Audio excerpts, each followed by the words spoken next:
आज मैं आपके साथ कटलेट्स की एक बहुत ही मज़ेदार डिफरेंट और यूनिक सी रेसिपी शेयर कर रही हूँ। आज हम बनाएंगे बहुत ही मज़ेदार से रशियन कटलेट्स जो कि ऊपर से तो बहुत ही क्रिस्पी और क्रंची होते हैं, लेकिन उसी के साथ साथ अंदर से ये कटलेट्स बहुत ही सॉफ्ट, क्रीमी, बिल्कुल नरम और मुलायम और मलाई की तरह के होते हैं। और सबसे बड़ी जो बात है, आप इनको बनाकर फ्रीज़र में स्टोर भी कर सकते हैं ताकि जब भी आपका दिल चाहे या जब भी आपको ज़रूरत हो, फ्रीज़र में से निकालें और फ़ौरन से इनको फ्राई कर लें। अस्सलाम वालेकुम, मैं हूँ Sadia Uzair. Welcome back to Sadia Uzair's kitchen. Video को लाइक, शेयर और चैनल को सब्सक्राइब भी ज़रूर कीजिएगा क्योंकि आपको मिलेंगी मेरे चैनल पर इस तरह की बहुत सारी मज़े-मज़े की नई-नई क्रिएटिव और ऑथेंटिक रेसिपीज़। बिस्मिल्लाहिर्रहमानिर्रहीम। यहाँ पर सबसे पहले हमें चिकन और कुछ सब्जियों को पकाना है। इसके लिए मैंने एक कढ़ाई को चूल्हे पर रख दिया है और इसमें शामिल कर दिया है 300 ग्राम बोनलेस चिकन और साथ ही इसमें शामिल कर देंगे 1.5 कप पानी। अब यहाँ पर आपको जो मैं सारी चीज़ों की या इंग्रेडिएंट्स की क्वांटिटी बता रही हूँ, इसमें आपके तकरीबन 14 से 15 कटलेट्स तैयार होंगे। लेकिन अगर आप ये कटलेट्स इससे भी ज़्यादा क्वांटिटी में बनाकर फ्रीज़ करना चाहते हैं, तो फिर उसी हिसाब से रेसिपी के सारे इंग्रेडिएंट्स को 2 गुना या 3 गुना कर लें। तो चिकन के साथ ही अब इसमें हम सब्जियां भी शामिल कर देंगे और सबसे पहले इसमें शामिल करेंगे आधा कप बारीक कटी हुई गाजर। इसके अलावा इसमें शामिल करेंगे आधा कप मटर। आधा कप इसमें शामिल करेंगे फ्रेंच बीन्स जो कि मैंने फ्रोज़न लिए हैं और ये बिल्कुल ऑप्शनल है। अगर इजीली नहीं मिलते तो आप मत ऐड करें। इसके अलावा मार्केट में पैकेट में फ्रोज़न मिक्स वेजिटेबल्स भी मिलती हैं जिसमें ये तीनों सब्जियां ही ऐड होती हैं। चाहे तो इन सारी सब्जियों के बजाय आप 1.5 कप फ्रोज़न वाली मिक्स वेजिटेबल्स ही इसमें शामिल कर दें या फिर अपनी सहूलत के मुताबिक इसमें फ्रेश वेजिटेबल्स ऐड कर दें। जो भी वेजिटेबल आपको आसानी के साथ मिले आप वही इसमें शामिल करें। इसके अलावा इसमें शामिल करेंगे आधा चाय का चम्मच नमक और आधा चाय का चम्मच काली मिर्च का पाउडर। एक बार अच्छी तरह से इसको मिक्स करेंगे और इसमें बॉयल आने देंगे।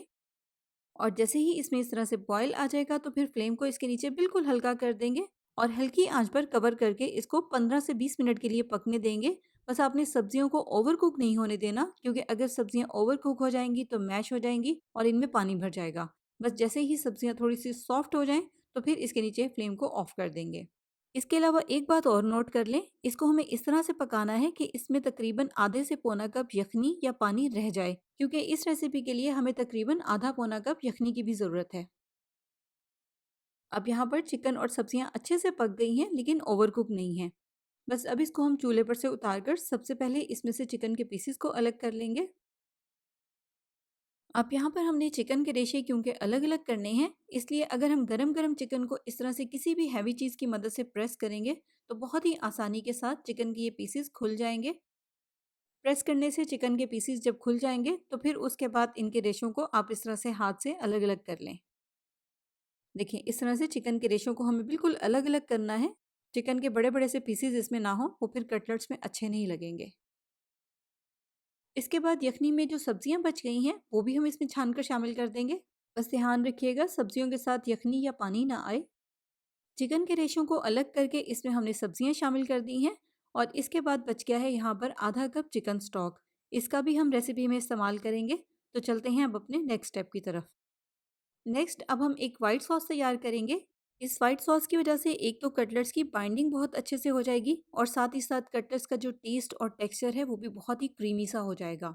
इसके लिए यहाँ पर मैंने पैन में शामिल कर दिए हैं 3 खाने के चम्मच मक्खन। इसकी जगह पर आप घी का भी इस्तेमाल कर सकते हैं, लेकिन ऑयल मत ऐड कीजिएगा वरना कटलेट सॉफ्ट हो जाएंगे। और नेक्स्ट यहाँ पर मैंने मक्खन में शामिल कर दिया है 3 टेबलस्पून मैदा, मेजरिंग टेबलस्पून से नापकर। अब हल्की आंच पर लगातार हिलाते हुए इसको हमें तकरीबन 2 से 3 मिनट तक या इतनी देर तक भूनना है जब तक कि मैदे का कच्चापन खत्म हो जाए। इसका हमें कलर वगैरह चेंज नहीं करना।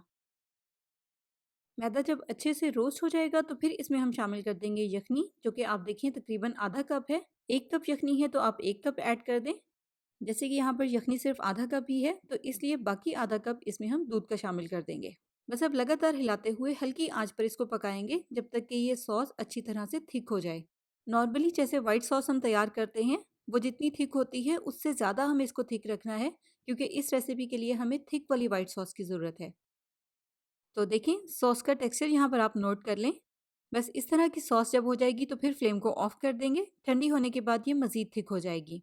फ्लेम ऑफ करेंगे और इसको ठंडा होने देंगे। तो जब ये वाइट सॉस अच्छी तरह से ठंडी हो जाएगी तो फिर हम फाइनली कटलेट्स का मिक्सर तैयार करेंगे। तो यहाँ पर जैसे कि आपने देखा है, मैंने बड़े साइज़ के बाउल में ही चिकन और सब्जियाँ शामिल कर दी थी, ताकि हम इसी बाउल में कटलेट्स का फाइनल मिक्सर भी तैयार कर लें। तो सबसे पहले यहाँ पर इसमें मैं शामिल कर रही हूँ एक बड़े साइज़ का उबला हुआ आलू। आलू को बॉयल करने के बाद मैंने ग्रेटर की बिल्कुल बारीक वाली साइड से इसको ग्रेट कर लिया था। आलू के मोटे-मोटे से चंक्स ना हो, बिल्कुल मैश करके इसको हमें इसमें शामिल करना है। इसके अलावा आधा कप इसमें शामिल करेंगे बिल्कुल इस तरह से बारीक-बारीक चॉप की हुई या कद्दूकश की हुई मोज़रेला चीज़। 1/4 कप इसमें शामिल करेंगे बारीक कटी हुई हरी प्याज़, 1/4 कप बारीक कटा हुआ हरा धनिया और हस्बे ज़ायक़ा इसमें शामिल करेंगे बारीक-बारीक चॉप की हुई हरी मिर्च। यहाँ पर मैंने इसमें 1 टेबलस्पून ऐड की है। इसके अलावा इसमें व्हाइट सॉस शामिल करेंगे। आप देखें ठंडी होने के बाद ये कितनी थिक हो गई है। इस तरह की थिक सॉस ही हमें चाहिए, तभी कटलेट्स की अच्छे से बाइंडिंग होगी। इसके अलावा इसमें शामिल करेंगे थोड़ी-सी काली मिर्च और थोड़ा-सा नमक। नमक और काली मिर्च चिकन को पकाते हुए भी हमने इसमें शामिल की थी, इसलिए नमक, काली मिर्च और हरी मिर्च आप अपने टेस्ट के मुताबिक चेक करके ही ऐड करें। तो बस ये सारी चीज़ें इसमें शामिल करेंगे और उसके बाद फिर इसको हम हाथ से बहुत अच्छी तरह से मिक्स करेंगे। मिक्सिंग आपने इस तरह से बहुत अच्छे से करनी है ताकि सारी चीज़ें बिल्कुल यकजान हो जाएँ। तो देखें सारा मिक्सर कितने अच्छे से मिक्स हो गया है। अब इसे हम कटलेट्स तैयार करेंगे। तो इस तरह से थोड़ा-सा मिक्सर लेकर पहले हाथ में इसको अच्छी तरह से बाइंड करेंगे और फिर कटलेट को शेप देंगे। देखिए इस तरह से साइडों से प्रेस करके इसको थोड़ी-सी लंबाई में शेप देंगे। ये कटलेट्स इस तरह से थोड़ी-सी ओवल शेप में होता है। आप चाहें तो आप इसको राउंड शेप में बना सकते हैं। इसके अलावा अगर आप चाहें तो आप इसका साइज़ भी बड़ा या छोटा अपनी ज़रूरत और रिक्वायरमेंट के मुताबिक रख सकते हैं। तो देखें इस तरह से हमें रशियन कटलेट्स को शेप देनी है। एक और कटलेट को शेप दे देते हैं। पहले इस तरह से थोड़ा-सा मिक्सर लेकर हाथ में इसको अच्छी तरह से बाइंड करेंगे। उसके बाद इसको राउंड कटलेट की शेप देकर फिर साइडों से इसको लंबाई में या ओवल शेप दे देंगे। लंबाई में शेप देने के बाद इसको ऊपर-नीचे की दोनों साइडों से गोलाई में शेप दे देंगे। और देखें इस तरह से हमें कटलेट को बिल्कुल फिनिशिंग से, सफाई से ओवल शेप देनी है। तो देखें सारे मिक्सर से यहाँ पर 14 कटलेट तैयार हुए हैं, जैसे कि मैंने आपको पहले ही बताया था।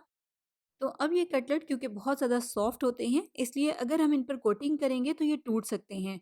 इसलिए कोटिंग करने से पहले हमें इनको फ्रिज में रखकर अच्छी तरह से ठंडा करना बहुत ज़रूरी है।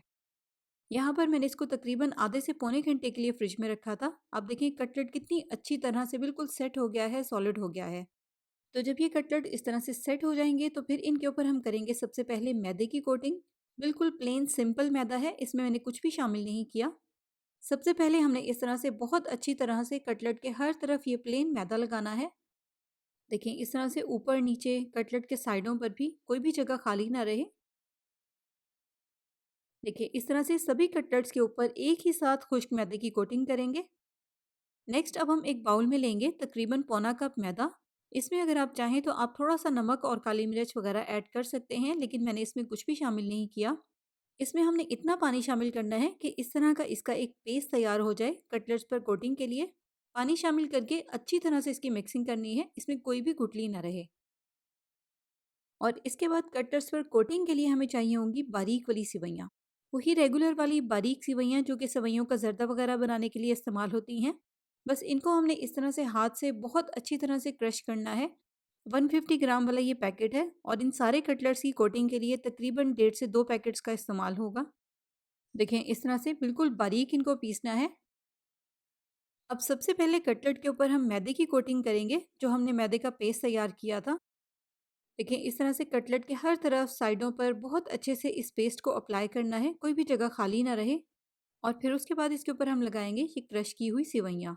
सिवैयाँ भी बहुत अच्छी तरह से पूरे कटलेट के ऊपर अप्लाई करनी है। देखिए इस तरह से साइडों पर भी। और उसके बाद इस तरह से हाथ से हल्का हल्का सा प्रेस करके इनको कटलेट के ऊपर फिक्स करेंगे। देखिए कितनी अच्छी तरह से सिवैयों की कोटिंग हो गई है। अब हमने सेम इसी तरह से कटलेट्स के ऊपर पहले मैदे वाले पेस्ट की कोटिंग करनी है और फिर उसके ऊपर सिवैयाँ अप्लाई करनी है। बस सिवैयों को आपने इस तरह से कटलेट के हर तरफ लगाना है और हल्का हल्का सा इसको प्रेस करके फिक्स करना है, ताकि फ्राई करते हुए ये कटलेट के ऊपर से उतरे नहीं। तो सारे कटलेट्स पर सेम इसी तरह से कोटिंग करने के बाद अब यही वो पॉइंट है जब आप चाहें तो इनको फ्रीज़ भी कर सकते हैं और अगर आपको ज़रूरत है तो आप इनको फ़ौरन से फ्राई कर लें।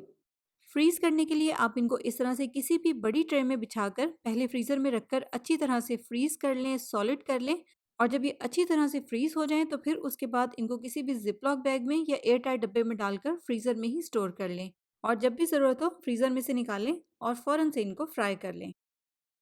अब फ्राई करने के लिए यहाँ पर आपने देख ही लिया है, मैंने इनको मीडियम गरम ऑयल में शामिल किया है। बहुत हल्के गरम ऑयल में इनको हमें फ्राई नहीं करना, वरना कटलेट्स सॉफ्ट होकर टूट सकते हैं। और ना ही ऑयल का टेम्परेचर बहुत तेज़ गरम हो, बस मीडियम गरम सा ऑयल हो, जिसमें इनको इस तरह से दोनों साइडों से उलटते-पलटते हुए गोल्डन और क्रिस्पी होने तक फ्राई कर लेंगे। अब इन कटलेट्स को आप अपनी पसंद की किसी भी सॉस के साथ सर्व करें। देखें ऊपर से ये कितने क्रिस्पी और क्रंची हैं, लेकिन अंदर से ये उतने ही क्रीमी, नरम और मुलायम, बिल्कुल मलाई की तरह के हैं।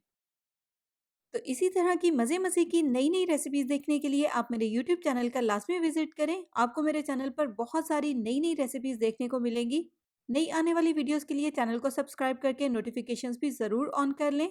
तो जाते-जाते लाइक, शेयर, सब्सक्राइब और कमेंट करना बिल्कुल मत भूलिएगा। अपना बहुत सा ख़्याल रखिएगा, दुआओं में याद रखिएगा। Thank you for watching. अल्लाह हाफ़िज़।